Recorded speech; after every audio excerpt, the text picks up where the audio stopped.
ಈಗ ಟೈಗರ್ ಅಣ್ಣನೇ. Tiger brother. Tiger brother ಊಟ ಆಯ್ತಾ? ಎಲ್ಲೋಗಿದೆ ತ್ರಿಬಲ್ ಆರ್? ಎಲ್ಲೋಗಿದೆ ತ್ರಿಬಲ್ ಆರ್? ಈ ಟೈಗರ್ ಅಣ್ಣ ನೀವೇ ಅಂತ ಗೊತ್ತು ಬಿಡಿ ನಮ್ಗೆ.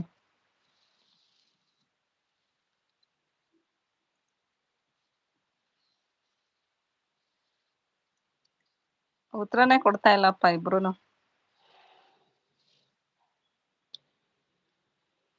ಐ ಲವ್ ಯು ರೀ ನನ್ನ ಮುದ್ದು ಗಂಡ ಅಂತ ಇದ್ದಾರೆ ನೋಡಿ. ಹಂಗಾರೆ ದೀಪಾ ಸಿಸ್ಟರ್ ಏನ ಇದು? ಹೇಳಕ್ ಆಗೋದಿಲ್ಲ ಸಿಸ್ಟರ್, ಅದೇ ಅವ್ರ ಹತ್ರನೇ ಇರ್ಬೇಕು ಐಡಿ. ಇದ್ರಲ್ಲೇ ನನಗೆ ಮಧ್ಯಾಹ್ನ ಕಮೆಂಟ್ ಹಾಕಿದ್ದು ಈ ಐಡಿಯಿಂದಾನೆ, ಬ್ಲಾಕ್ ಟೈಗರ್ ಐಡಿಯಿಂದ. ನೀವು ಬಿಸಿ ಇದ್ರಲ್ಲ, ಹೌದಾ ತ್ರಿಬಲ್ ಆರ್? ಎಲ್ಲೋಗಿದೆ ತ್ರಿಬಲ್ ಆರ್ ಈಗ ನೀನು? Thank you Deepa sister.